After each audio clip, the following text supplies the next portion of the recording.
Hello guys, আসসালামু আলাইকুম। সবাইকে স্বাগত জানাচ্ছি বেরমুদাস লাস্ট স্কোয়াড সিরিজের নতুন একটি এপিসোডে। আশা করি সবাই ভালো আছেন। বন্ধুরা, গত পর্বে আমরা ক্লক টাওয়ার থেকে জীবন বাঁচিয়ে ফ্যাক্টরিতে এসেছিলাম, কিন্তু আমরা জানতাম না যে সেখানে আমাদের জন্য মৃত্যু অপেক্ষা করছে। ঠিক যখন আমরা ঘেরাও হয়ে পড়েছিলাম, তখনই হঠাৎ এক বিকট গর্জনে সব কিছু বদলে গেল। আজকের এই পর্বে আমরা দেখব কে সেই রহস্যময় ট্রাকের মালিক। আমরা কি বাঁচতে পারবো?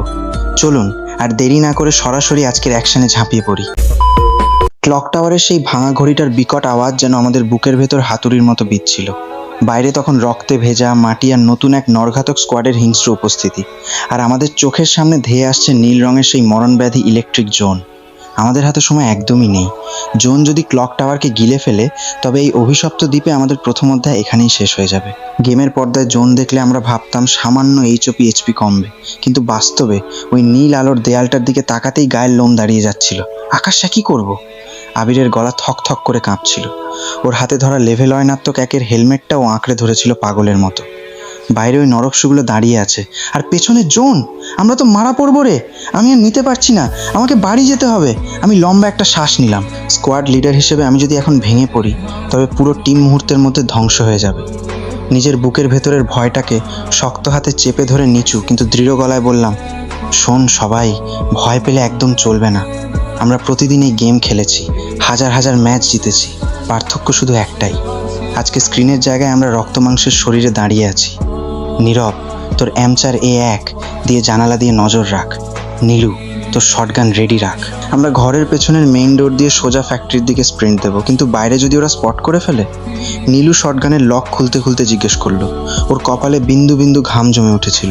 ওরা এখন নিহত প্লেয়ারটা লুট বক্স লুট করতে ব্যস্ত। আমি জানালার পাশ থেকে ফিসফিস করে বললাম, ওদের সব ধ্যান জ্ঞান এখন সেদিকেই।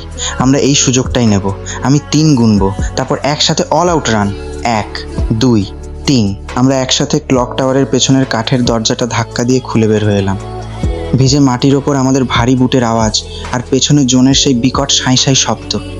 আমরা প্রাণপণে দৌড়াচ্ছি। বাতাস এসে মুখে চাবুকের মতো লাগছে।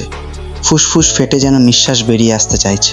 গেমের মধ্যে তো শুধু এক ক্লিকে ক্যারেক্টার দৌড়ে যায়, কিন্তু বাস্তবে এই ভারী গান আর ব্যাকপ্যাক নিয়ে দৌড়ানো যে কতটা কষ্টের, তা হাড়ের মজ্জায় টের পাচ্ছিলাম। হঠাৎ ঠিক পেছনেই একটা বিকট আওয়াজ হলো, টাটা, ওরা আমাদের দেখে ফেলেছে। কভার নে। আমি চিৎকার করে উঠলাম। একটি 3 লেভেলের AK-47 এর গুলির স্প্রে একদম আমাদের ডান পাশের একটা বড় পাথরে এসে লাগলো। পাথরের টুকরো ছিটকে এসে আমার গালে লাগলো, কেটে গিয়ে তাজা লাল রক্ত গড়িয়ে পড়লো মাটিতে। ব্যথায় মুখ বিকৃত হয়ে গেল। না, এটা কোনো অ্যানিমেশন নয়, এটা চরম সত্য বাস্তব। নীরব দৌড়াতেই হঠাৎ ঘুরে দাঁড়িয়ে এক হাঁটু গেড়ে মাটিতে বসে গেল। ওর হাতের M4A1 সোজা অ্যানিমির দিকে তাক করলো। ও চোখের পলকে স্কোপ অন করলো। ট্যাপ। নীরবের সেই নিখুঁত 3টে সিঙ্গেল শট। দূরে দাঁড়িয়ে থাকা অ্যানিমিটার মাথায় গিয়ে লাগলো একটা গুলি। ওর সাথে ড্যামেজ খেয়ে পেছনের ছোট ঘরটার আড়ালে গড়িয়ে পড়লো। Clean hit. নীরব চেঁচিয়ে উঠল, ওরা এখন মেডিকেট মারতে ব্যস্ত, এই সুযোগে বাউন্ডারি ওয়াল পার হো। আমরা আর 1 সেকেন্ডও সময় নষ্ট না করে ক্লক টাওয়ারের বাউন্ডারি দেয়ালটা ডিঙিয়ে ডাউনের ঢাল বেয়ে নিচে নেমে গেলাম। ভাগ্য ভালো, ঢালটার কারণে আমরা ওদের সাইড লাইন বা চোখের আড়াল হতে পেরেছিলাম। ততক্ষণে জোনের নীল দেয়ালটা আমাদের মাথার ঠিক ওপর দিয়ে পার হয়ে গেল। জোনের ভেতরের সেই হালকা ইলেকট্রিক শক আমাদের গায়ে লাগতেই সারা শরীর যেন রি করে উঠল। কিন্তু আমরা সেফ জোনের সীমানার ভেতর ঢুকতে সক্ষম হলাম। ধপাস করে 4 জন ঘাসের ওপর শুয়ে পড়লাম। বুক ধুকধুক করছে, মুখ দিয়ে লালা গড়িয়ে পড়ছে ক্লান্তিতে। বাঁচলাম রে, আবির হাঁপাতে বলল। এখনো বাঁচিনি। আমি উঠে বসে চারপাশটা ভালো করে স্ক্যান করে নিলাম। আমরা এখন ক্লক টাওয়ার আর ফ্যাক্টরির মাঝখানের খোলা জায়গায় আছি। এই জোনটা সবচেয়ে বিপজ্জনক। যে কোনো সময় ওপরের পাহাড় থেকে বা ফ্যাক্টরির ছাদ থেকে কেউ আমাদের স্নাইপ করে দিতে পারে। ঠিক সেই মুহূর্তে ওপরের মেঘলা আকাশ থেকে একটা বিকট যান্ত্রিক শব্দ ভেসে এলো। একটা বিশাল সামরিক কার্গো বিমান আকাশের মেঘ চিরে উড়ে যাচ্ছে, আর তার পেছন থেকে একটা ধোঁয়া ওঠা বাক্স প্যারাশুটে করে ধীরে নিচে নেমে আসছে। Air drop! নীলুর চোখ চকচক করে উঠল। দোস্ত, ওই এয়ার ড্রপে নির্ঘাত লেভেল অয়নাত্মক 3 ভেস্ট আর কোনো গ্রোজা বা AWM আছে। চল গিয়ে লুট করি। পাগল হয়েছিস নীলু? আমি ওকে ধমক দিয়ে থামালাম। এয়ার ড্রপ মানেই বর্মুডায় মৃত্যু ফাঁদ। এই দ্বীপে বেঁচে থাকা বাকি প্রতিটা স্কোয়াড এখন ওই ড্রপের দিকেই নজর রাখছে। যে এই ড্রপ লুট করতে যাবে, সে এই চারপাশ থেকে ক্রস ফায়ারের শিকার হবে। আমরা ড্রপে যাব না, আমাদের টার্গেট ফ্যাক্টরি। আমাদের ফ্যাক্টরির ভেতরে লুকাতে হবে। আমরা সাবধানে নদী পার হয়ে ফ্যাক্টরির সুবিশাল লোহার গেটটার সামনে এসে পৌঁছালাম। ফ্যাক্টরি ফ্রি ফায়ারের অন্যতম জনপ্রিয় এবং সবচেয়ে অভিশপ্ত একটা জায়গা। বিশাল বিশাল লোহার পাইপ, ধোঁয়া ওঠার চিমনি, আর চারপাশে ছড়ানো বিশাল কনভেয়র বেল্ট। ভেতরটা কেমন যেন ভুতুড়ে অন্ধকার, স্যাঁতসেঁতে আর ভীষণ ঠান্ডা। আমরা সতর্ক পায়ে ভেতরের মেইন হলে ঢুকলাম। চারিদিকে খালি তেলের ড্রাম আর ভাঙা বিশাল বিশাল মেশিন পড়ে আছে। হঠাৎ নীরব ইশারা করে আমাদের সবাইকে থামতে বলল। ও ওপরে ছাদের লোহার সিঁড়ির দিকে আঙুল তুলল।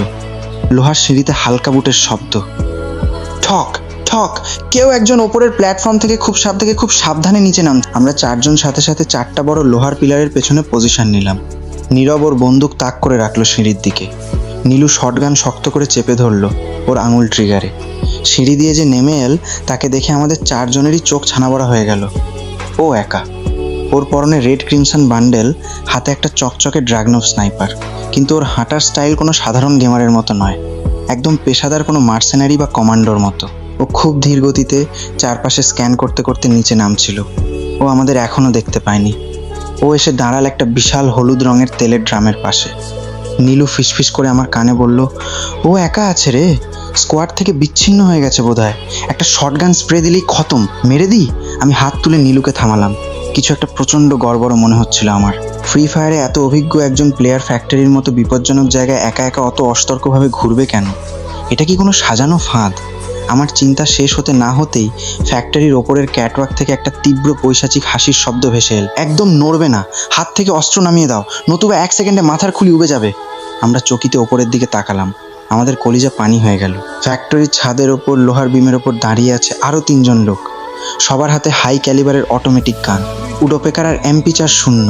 আমাদের 4 জনকে তারা একদম নিখুঁত ক্রসফায়ার পজিশনে ঘিরে ফেলেছে। যে লোকটা নিচে নেমেছিল সে আস্তে করে ঘুরে আমাদের পিলারের দিকে তাকাল।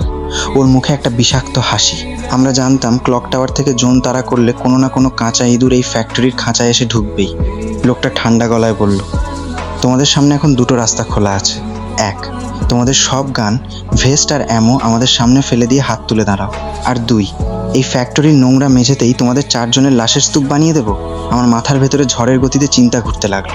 আমাদের 4 জনের কাছে যা ভাঙাচোরা গান আছে তা দিয়ে ওপরের এই সারপ্রাইজ অ্যাটাক কাউন্টার করা পসিবল না। ওপরের 3 জনের কাছে পারফেক্ট হাই গ্রাউন্ড অ্যাডভান্টেজ রয়েছে। আকাশ আমরা শেষ নীরব ফিসফিস করে বলল, ওর হাত থেকে বন্দুক প্রায় খুলেই যাচ্ছিল। আমি কি সত্যি অস্ত্র সমর্পণ করব, নাকি স্কোয়াড লিডার হিসেবে শেষ একটা অল অর নাথিং ঝুঁকি নেব? ঠিক সেই মুহূর্তে ফ্যাক্টরির মেইন বিশাল লোহার দরজাটা বিকট শব্দে ভেঙে ছাতু হয়ে ভেতরে আছড়ে পড়লো একটা বিশাল কালো রঙের মনস্টার ট্রাক। ইঞ্জিনের বিকট গর্জন, চাকার টায়ারের পোড়া গন্ধ আর কালচে ধোঁয়ার মেঘে এক মুহূর্তের মধ্যে ঢেকে গেল পুরো ফ্যাক্টরি। কারা এলো এই কালান্তক মনস্টার ট্রাকে? তারা কি আমাদের উদ্ধার করতে এসেছে, নাকি বরমুডার বুকে আমাদের প্রাণ নিতে আসা নতুন কোনো ছায়ামূর্তি? বন্ধুরা, মনস্টার ট্রাক থেকে কারা নামলো আর আমাদের 4 জনের ভাগ্য ঠিক কোন দিকে মোড় নিচ্ছে তা দেখতে পাবেন পরবর্তী পার্টে। আজকের এই দ্বিতীয় পর্বটি আপনাদের কাছে কেমন লেগেছে তা অবশ্যই নিচে কমেন্ট করে জানান। আর ভিডিওতে একটা লাইক দিতে কিন্তু ভুলবেন না। আপনি যদি চ্যানেলে নতুন হয়ে থাকেন তবে এখনই সাবস্ক্রাইব করে পাশে থাকা বেল আইকনটি অল করে দিন, যাতে তৃতীয় পর্ব আসার সাথে সাথে নোটিফিকেশন পেয়ে যান। দেখা হচ্ছে পরের পর্বে। সবাই ভালো থাকবেন। আল্লাহ হাফেজ।